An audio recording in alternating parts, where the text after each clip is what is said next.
Culture అనేది common అయిపోయింది ఇప్పుడు. బడ్జెట్ పెరిగినా, కథ స్పాన్ పెరిగినా వెంటనే సీక్వెల్ అంటున్నారు మేకర్స్. అయితే రాబోయే కొన్ని సినిమాలు మాత్రం సింగిల్ పార్ట్గానే ప్లాన్ చేస్తున్నారు దర్శకులు. కానీ అవి నిజంగానే సింగిల్గా వస్తాయా అనేది అనుమానమే. ఒకవేళ వాటిని 2 పార్ట్స్ చేస్తే దురంధర్ ఫార్ములా ఫాలో అవుతారా, లేదంటే బాహుబలి వెంటే నడుస్తారా? చూద్దాం ఎక్స్క్లూజివ్గా. పాన్ ఇండియన్ సినిమాలు చేయడం, వాటిని 2 పార్ట్స్గా మార్చడం మన దర్శకులకు చాలా ఈజీ అయిపోయింది ఇప్పుడు. ఎవరు చూసినా బడ్జెట్ రికవరీ కోసమో లేదంటే కథ స్పాన్ పెరిగిందనో 2 భాగాలు చేస్తున్నారు. అసలు ఈ ట్రెండ్కు తెరతీసిన రాజమౌళి మాత్రం బాహుబలి తర్వాత మళ్లీ అటువైపు వెళ్లలేదు. RRR సింగిల్ పార్టే. వారణాసి కూడా ఒకే భాగం అంటున్నారు జక్కన్న. వారణాసి కథను 3 గంటల నిడివితో రాజమౌళి చెప్పగలరా, లేదంటే 2 పార్ట్స్ చేస్తారా అనే సందేహాలు వస్తున్నాయి ఇప్పుడు. ఒకవేళ 2 భాగాలు చేస్తే బాహుబలిలా 2 ఏళ్లు కాకుండా దురంధర్లా 3 నెలల్లో వారణాసి 2 భాగాలు వస్తే రాజమౌళి రేంజ్కు 3,000 కోట్లు ఈజీగా వసూలు చేస్తుందంటున్నారు ఫ్యాన్స్. మరి జక్కన్న ప్లాన్స్ ఎలా ఉన్నాయనేది ఆసక్తికరంగా మారింది. వారణాసికి వచ్చిన అనుమానాలే డ్రాగన్ సినిమా విషయంలోనూ వస్తున్నాయి. టీజర్నే 4 నిమిషాలకు పైగా కట్ చేశారు ప్రశాంత్ నీల్. ఇంత పెద్ద కథను ఒకే పార్ట్లో చెప్తారా అనేది అనుమానమే. పైగా KGF సలార్ను ఒక భాగం కంటే 2 పార్ట్స్గా చెప్పడానికి ఇష్టపడ్డారు నీల్. ఒకవేళ డ్రాగన్ అలా చేస్తే ఒకేసారి 2 పార్ట్స్ షూట్ చేసి తక్కువ గ్యాప్లో విడుదల చేయాలంటున్నారు అభిమానులు. అల్లు అర్జున్ రాకా సైతం ఒకే భాగంలో వస్తుందా అనేది డౌటే. అట్లీ ఈ కథను చెప్తున్న తీరు చూస్తుంటే 2 పార్ట్స్ ఖాయమనిపిస్తుంది. ఏం చేసినా ఒకే ఏడాది 2 భాగాలు రిలీజ్ చేస్తే చాలంటున్నారు fans. Baahubali, Pushpa, KGF second parts 2-3 ఏళ్ల తర్వాత వచ్చాయి. కనీసం రాబోయే సీక్వెల్స్ అయినా దురంధర్ ఫార్ములాను ఫాలో అయితే బెటర్. చూడాలిక ఏం జరుగుతుందో. OG 2 ఎలా ఉండబోతోంది? ఈ సినిమా కోసం పవన్ కళ్యాణ్ను సుజీత్ ఎలా మార్చబోతున్నారు? సీక్వెల్లో ప్రీక్వెల్ కథ చెప్తున్నారా, లేదంటే OG బ్యాక్ స్టోరీ ఏదైనా ఉందా? అసలు ఈ చిత్రం కోసం పవన్ డేట్స్ ఎన్నాళ్ళు ఇవ్వబోతున్నారు? ఒకవేళ సుజీత్ ఇక్కడ స్ట్రక్ అయిపోతే నాని బ్లడీ రోమియో పరిస్థితి ఏంటి?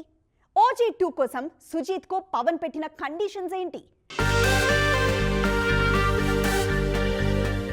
ద మోస్ట్ అవైటెడ్ OG 2 కి సంబంధించిన అఫీషియల్ అనౌన్స్మెంట్ వీడియో వచ్చేసింది. కొన్ని రోజులుగా రాజకీయాలతో బిజీగా ఉన్న రెగ్యులర్ గా సుజిత్ తో టచ్ లోనే ఉన్నారు పవన్. అనుకున్నట్టుగానే ఈ సినిమాని ప్రకటించేశారు. OG 2ని పవన్ కళ్యాణ్ సోలోగా నిర్మించబోతున్నారు. షూట్ కూడా మొదలవ్వకుండానే OG 2కి భారీ OTT ఆఫర్ వచ్చినట్టు తెలుస్తోంది. OG సినిమా కోసం సుజిత్ పడిన తపన, తనకిచ్చిన ఫ్రీడమ్ పవన్ కి బాగా నచ్చేశాయి. అందుకే ఈ క్రేజీ సీక్వెల్ కోసం సుజిత్ కి OGతో పోలిస్తే డబుల్ రెమ్యూనరేషన్ ని పవన్ ఆఫర్ చేసినట్టు తెలుస్తోంది. అంతేకాదు OG 2కి ఎవరూ ఊహించని విధంగా 70 రోజులు ఇవ్వబోతున్నారు పవన్. 2018 తర్వాత ఏ సినిమాకి 50 రోజులకి మించి ఇవ్వని పవన్ OG 2కి 70 రోజులు ఇస్తూ ఉండడం చెప్పుకోవాల్సిన విషయం. అజ్ఞాతవాసి కోసం అప్పట్లో 55 రోజుల వరకు డేట్స్ ఇచ్చారు పవన్. ఆ తర్వాత ఆయన సినిమాలన్నీ 30 నుంచి 40 రోజుల్లో పూర్తయిపోయాయి. బ్రో సినిమాలో అయితే కేవలం 21 రోజుల్లోనే పవన్ పార్ట్ పూర్తి చేశారు సముద్రఖని. ఇక OG సినిమాకి పవన్ ఇచ్చింది 37 రోజులే. కానీ OG 2 కాన్సెప్ట్ నచ్చి 70 రోజుల డేట్స్ ఇస్తున్నారు పవన్. వేరే సినిమాలు చేసినా తాను పిలిచినప్పుడు అందుబాటులో ఉండాలి అనేది సుజిత్ కి పవన్ పెట్టిన కండిషన్. ఈ లెక్కన నానితో బ్లడీ రోమియో ఇప్పట్లో లేనట్టే. ఓజస్ గంభీర ఎవరనేది పార్ట్ 2లో పరిచయం చేస్తామన్నారు ఈ దర్శకుడు. హీరో పెంపుడు జంతువుని కామిక్ బుక్ ద్వారా సుభాష్ చంద్రబోస్ తో పరిచయాన్ని వీడియోలో చూపించారు. అన్నీ కుదిరితే 2027 సెకండ్ హాఫ్ లో OG 2 రావడం ఖాయం. బాలయ్య కొరటాల సినిమా మొదలైపోయింది. అమరావతిలో క్లాప్ కొట్టిన మొదటి చిత్రంగా రికార్డుల్లో నిలిచిపోయింది ఈ ప్రాజెక్ట్. మరి దీనికోసం MBK ప్లానింగ్ ఏంటి? ఇంతకీ కొరటాల బౌండెడ్ స్క్రిప్ట్ సిద్ధం చేశారా, లేదా ఇంకా చేసే పనిలో ఉన్నారా? రెగ్యులర్ షూట్ ఎప్పుడు, విడుదలెప్పుడు? బాలయ్య చెప్పినట్లు ఏపీలో ఇకపై సినీ సందడి పెరుగుతుందా? ఆంధ్రప్రదేశ్ రాజధాని అమరావతిలో సినీ సందడి మొదలైంది. బాలకృష్ణ కొరటాల సినిమా ఓపెనింగ్ అక్కడే జరిగింది. అన్ని భాషల్లో విడుదలయ్యేలా పాన్ ఇండియన్ సినిమాగా ప్లాన్ చేస్తున్నారు. వెలగపూడిలోని బిట్స్ పిలానీ ప్రాంగణంలో సినిమా ఓపెనింగ్ జరిగింది. ఈ కార్యక్రమానికి నారా లోకేష్, కందుల దుర్గేష్ ముఖ్య అతిథులుగా వచ్చారు. ఇకపై తమ సినిమాల షూటింగ్స్ వీలైనంత వరకు ఏపీలో ఉండేలా చూసుకుంటానని చెప్పారు బాలయ్య. మరోవైపు ఈవెంట్కు వచ్చిన కందుల దుర్గేష్, నారా లోకేష్ లాంటి నాయకులు సైతం ఏపీలో ఫిల్మ్ డెవలప్మెంట్ పై హామీ ఇచ్చారు. ఇక సినిమా విషయానికి వస్తే సోషల్ మెసేజ్తో పాటు కమర్షియల్ హంగులన్నీ ఉండే కథనే బాలయ్య కోసం సిద్ధం చేస్తున్నారు కొరటాల. బాలయ్య ప్రస్తుతం గోపీచంద్ మలినేని సినిమాతో బిజీగా ఉన్నారు. ఆగస్టు వరకు అక్కడే ఉంటారు బాలయ్య.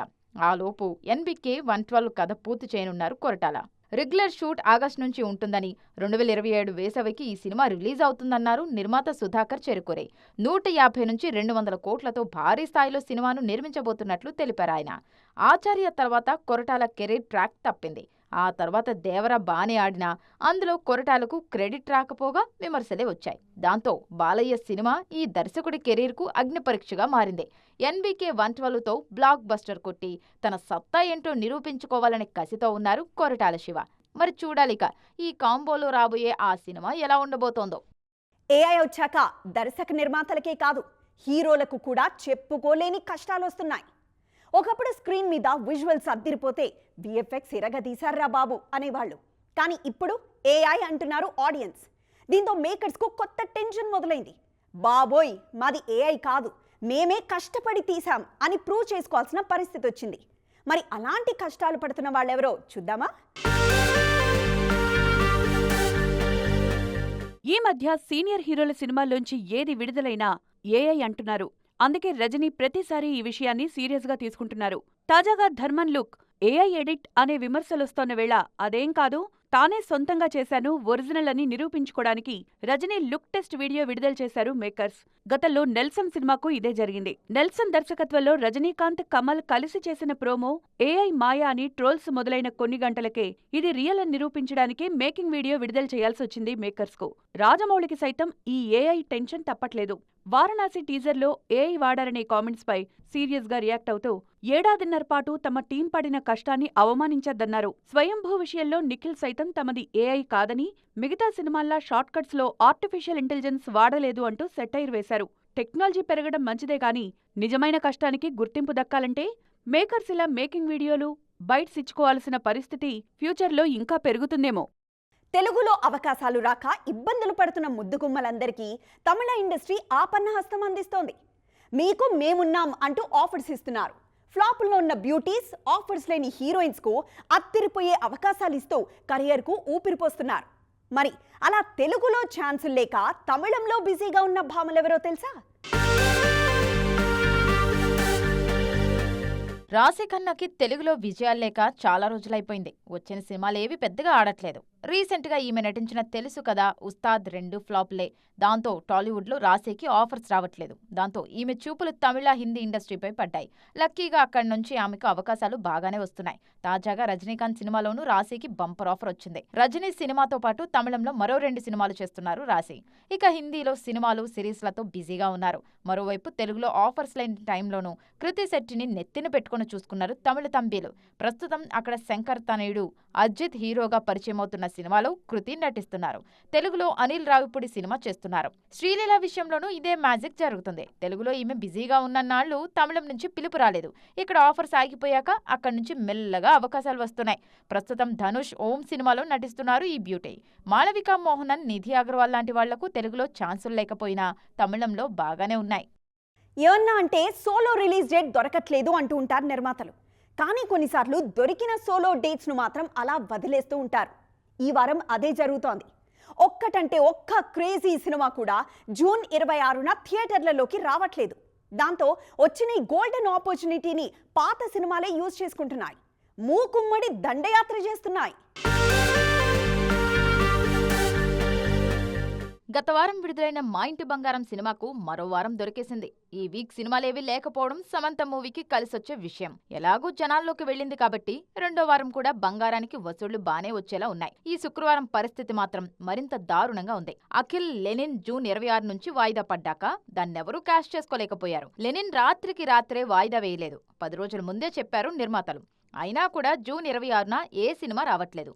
దాంతో పాత సినిమాలే తీసుకొస్తున్నారు బయర్లు. మహేష్ బాబు ఒక్కడితో పాటు పవన్, గబ్బర్ సింగ్, రాజ్ తరుణ్ సినిమా చూపిస్తామా లాంటి పాత సినిమాలు ఈ వారం మరోసారి థియేటర్స్లోకి వస్తున్నాయి. ఇక హనుమాన్ను 3Dలో రిలీజ్ చేశారు. ఈ వారం తెలుగులో కొత్త సినిమాలేవీ లేవు, కానీ హిందీలో మాత్రం వెల్కమ్ టు జంగిల్ విడుదల కానుంది. జూన్ 26న విడుదలవుతున్న ఈ చిత్రంలో సగం బాలీవుడ్ నటించింది.